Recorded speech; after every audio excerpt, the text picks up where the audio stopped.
E aí, pessoal, chegamos na penúltima questão do nosso capítulo 5, que é a questão de 67, e nós temos o seguinte. A figura mostra, em função do tempo, a componente Fx da força que age sobre um bloco de gelo de 3 kg, que pode se deslocar apenas ao longo do eixo x.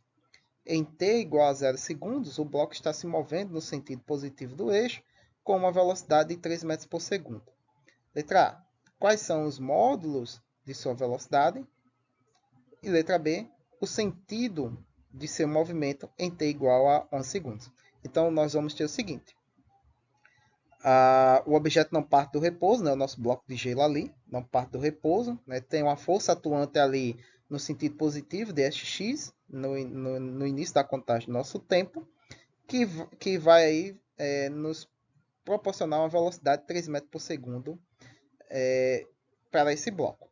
Então a força só atua no eixo x, e aí nós temos ali um gráfico que mostra a curva, né? A curva da força atuante sobre o bloco em função do tempo. Então significa que a gente está lidando com uma força variável. E aí, né, se a força ela é variável, para que a gente possa integrar ela, né, ou seja, a gente vai ter que integrar ela para poder saber o valor numérico dessa força. Para que a gente possa, então, saber quais são as velocidades atuantes em cada item pedido, né, como na letra A e na letra B. Que são uma só, né? Na verdade, quem tem igual a 11 segundos. Então, a área abaixo dessa curva é o valor numérico que a gente quer, que vai nos ajudar a resolver essa questão. E como é que a gente atribui a área sobre uma curva de um gráfico, né? É justamente a integral. Então, vamos pegar aqui a nossa segunda lei de Newton, que é força igual a massa vezes aceleração. Isolar a nossa aceleração. Por quê? A gente sabe que a aceleração nada mais é do que o quê? A derivada da velocidade em função do tempo, o nosso dv dt. Então, nós já surgimos aí com o nosso v, né, que vai ser prescindível para que a gente consiga resolver esse problema. E aí, isolando o nosso dv, então nós vamos ter aí na nossa esquerda nosso dv igual a f sobre m, né, dt. E aí a gente vai integrar essa equação. Do lado esquerdo, de V0 a V, né, nosso limite superior e inferior. E do outro lado, né, do lado direito, de 0 a um t qualquer, que é o zero a partir do momento que a gente passa a contagem. Então, a derivada de dv vai ser v menos v0, né, que é o limite superior menos o limite inferior. E a derivada de t vai ser f de t. Por que eu escrevi f de t e não f sobre m vezes t? Porque a derivada, perdão, a integral não é em função do tempo. E qual é a função? A função ali é o nosso f, a força em x. Porém, eu não sei qual é a função que descreve a curva desse gráfico. Então, simplesmente eu vou escrever essa integral como sendo apenas como f de t. Porque essa função nada mais é do que o valor numérico, né, da área sobre esse gráfico. Eu não sei qual é a função que vai dar esse valor, mas o gráfico ali nos dá uma pista, né? Ou seja, figuras geométricas na qual a gente pode calcular essa área sem que a gente precise descobrir qual é a função associada e, portanto, integrar essa função. Então, em vez de colocar ali a função e resolver a integral, porque eu não sei, eu vou simplesmente escrever como sendo f de t, ou seja, a força em função do tempo sobre a massa. Então, está ali a nossa integral. Né? Então, quem é esse f de t? É justamente, né, o valor numérico da área abaixo da curva, que é o que uma integral representa. Então, se eu souber calcular aí, eu não preciso saber que função é essa, porque vai ser o mesmo valor. Então, vamos lá. Isolando o nosso V ali, né, que é o que a gente quer, né, tanto no A quanto no B é a velocidade que a gente quer. Então, nós temos que a velocidade do nosso cubo de gelo vai depender da velocidade inicial, que a gente sabe que é 3 metros por segundo, mais a função da força em relação ao tempo, né, que a gente não sabe que expressão é essa, sobre a massa. Mas essa função, como eu já disse, né, ela tem um valor numérico de uma área. E que área? A área abaixo da curva do gráfico, que é o que a gente vai resolver. Então, nós temos o seguinte, ó, vamos dividir a área sobre a curva do gráfico em figuras geométricas que a gente conhece.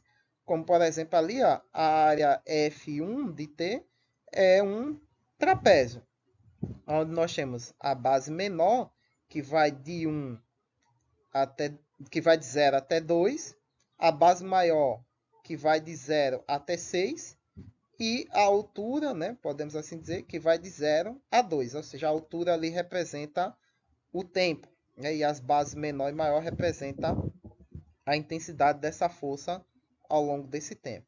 Então, nós temos ali, partindo da origem, né, nós temos ali a base menor, 2, né, que cada traço desse na horizontal representa uma unidade de força, né, se você olhar direitinho, e cada traço vertical representa um intervalo de tempo em segundos, né, 1 segundo, 2 segundos, 3 segundos e assim vai.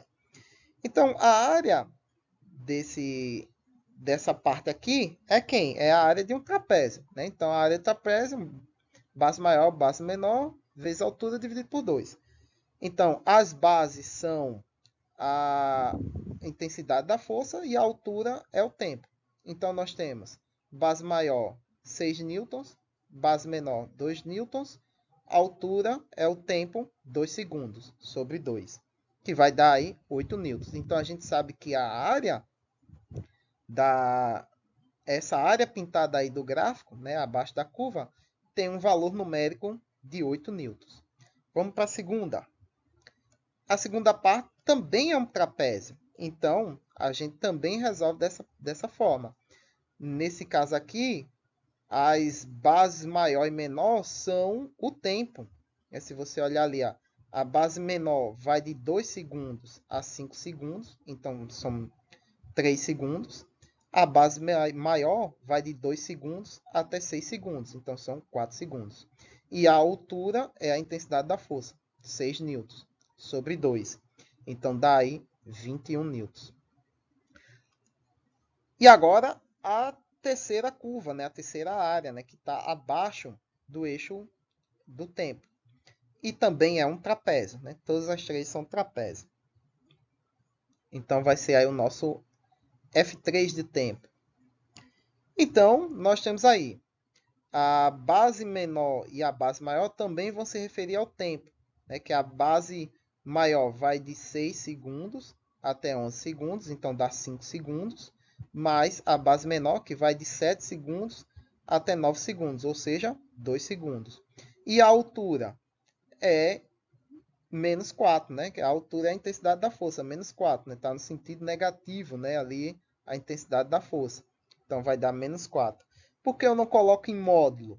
Né? Não coloco apenas simplesmente 4, porque não existe uma, digamos assim, entre aspas, uma força negativa, não é? Ela apenas está, esse menos significa que ela apenas está orientada no sentido oposto ao sentido positivo do eixo x.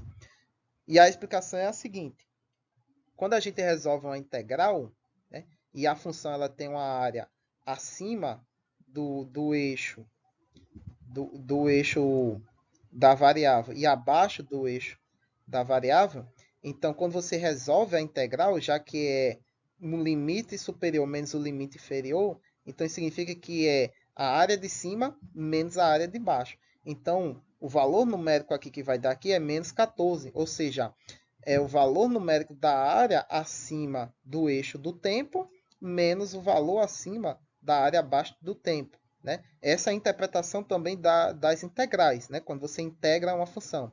Se você soubesse que função é essa, né? Se você soubesse que função é essa, em integrar, substituísse os valores dos limites superior e inferior, vocês iriam ver que ia dar o mesmo valor numérico. Porque essa função f de t nada mais é do que a soma dessas três áreas. 8 newtons, que é o nosso F1 de t ali, 21 newtons, que é o nosso F2 de T ali, e menos 14 newtons, que é o nosso F3 de T ali. Então, essa função dá 15 newtons. Então, esse F de T aí é 15 newtons. Então, ou seja, se eu resolvesse, se eu soubesse que função é essa que descreve essa curva aí da variação da força em função do tempo, integrasse ela, né? Então, descobrisse qual é a função integrada, substituísse os limites superior e inferior, a gente ia chegar no mesmo valor numérico de 15 newtons. Então, resolvendo a letra A, né, que ele quer a velocidade do cubo de gelo para t igual a 11 segundos, né? Então, nós temos aí, pegamos a função ali, né? V vai ser igual à velocidade inicial, 3 metros por segundo, mais a função, né, que representa a força variando ao longo do tempo, que a gente sabe que numericamente ela vale 15 newtons, sobre a massa do objeto, que é 3. Então, isso significa que nós vamos ter 3 mais 5, que dá 8 metros por segundo. Então, em t igual a 11 segundos, para uma força variável como essa, a velocidade do cubo de gelo vai ser de 8 metros por segundo. E o resultado deu o quê? Deu positivo. Então, isso significa que o cubo de gelo em t igual a 11 segundos está se movendo no sentido positivo do eixo x. Muito bem, pessoal. É isso aí. Espero que eu tenha ajudado, espero que eu tenha sido claro na explicação de como se resolve isso aqui, né? De por que a gente não precisa resolver essa interpretação. Até porque aí você não conseguiria, né? Você teria que encontrar aí qual é a função que descreve esse gráfico. E, meu amigo, isso ia dar um trabalho. Eu até iniciei, mas depois eu vi que não precisa, né? Basta apenas saber qual é a área abaixo da curva e vai ter o mesmo valor numérico, né? Então já poupa bastante trabalho. Então é isso aí, pessoal. Qualquer dúvidas aí, críticas e sugestões na caixa de comentários. Curte e compartilhe e até a próxima questão.